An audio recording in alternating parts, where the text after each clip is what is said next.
Hi, I'm Luke, one of the co-founders here at Amply. Thanks for your interest in our SaaS site navigation template.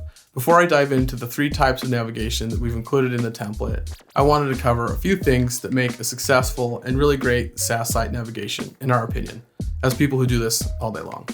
The first is purposeful information architecture. As you're planning your site and your navigation, be sure that all the most important and relevant pages to your users and to the objective of your site are present and are prominent in your navigation. Second is clear hierarchy of elements in your navigation. Be sure that as they are visually represented and structurally present, that every element is in the right place as far as how important it is to the actions and to your users. So have titles that are bigger than subtitles. If you want to feature certain content in your navigation, be sure it's more prominent and designed in a way that stands out from other elements. That just is a few examples. And lastly is clear and relevant labels and titles for elements. Be sure that things like product, platform, solutions, resources are all labeled in a way that is clear and easy for your users to navigate. The purpose of a really good navigation is to reduce friction and expose your users to all the content and all the flows that are most relevant to them and to the objective of your site. Now that we have that kind of out of the way, let's dive in and check out these 3 different types of SaaS site navigations. Okay, let's dive into the 3 different types of SaaS site navigation that we design and build most often for our SaaS B2B clients here at Amply, and that we've included in this How to Design Your SaaS Site Navigation Figma template that you can download off of our site. The first type of navigation is pretty straightforward and self-explanatory, but it's the simple dropdown. This really is appropriate for those earlier stage projects or brands that maybe don't have a significant amount of breadth and depth to the content on their site.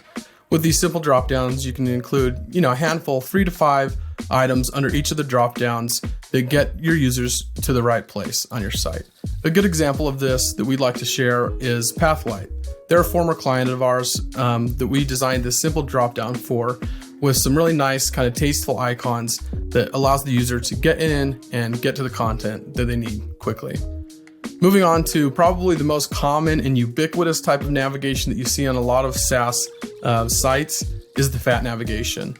This is really kind of the workhorse of navigation on these SaaS sites because it allows you enough real estate that you can have multiple layers of hierarchy in the elements that you have in your navigation. As you can see here in this example that we've built for you, you've got these primary links over here, secondary links, as well as an area to feature content. Maybe there's a most recent blog post, press release, or a download that you're hoping to drive traffic to that you could feature in one of those dropdowns. Really a great type of navigation for sites with a good amount of depth and breadth of content. An example that we love is User Gems. Not a former client of ours, just a site that we love. They've done a really good job of using icons and various levels of titles and labels to create good hierarchy here, as well as featuring some content to take people deeper into the site. And then rounding things off is the mega or nested navigation. Technically, you could probably call it the obese navigation if we want to continue this, theme of fat navigation, obese navigation. But this is really appropriate for those brands and those sites that maybe have multiple brands that they're managing under one site, or multiple product lines and multiple user types that they're trying to help and address and get to the right content on the site.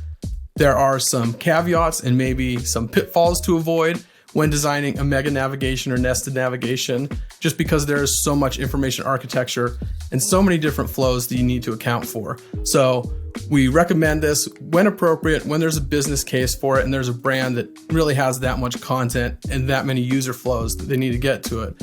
But just be very intentional and aware that you need to have really good hierarchy, really good information architecture, and designed in a way that makes it really easy for the user to get to where they need to go. An example of this is Monday.com.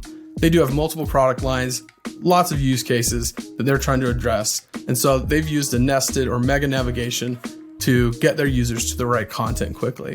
We really love how they've done this. You can tab through the various levels under each of these dropdowns, various product lines, get to the fat navigation content here, and then get to your featured content as well. So again, great solution for those brands that need something like this. So thanks for checking out these 3 different types of SaaS site navigation. If you ever need help or have any questions about designing your own navigation, please reach out to us at Amply. We'd be happy to hop on a call and walk you through this. Thanks.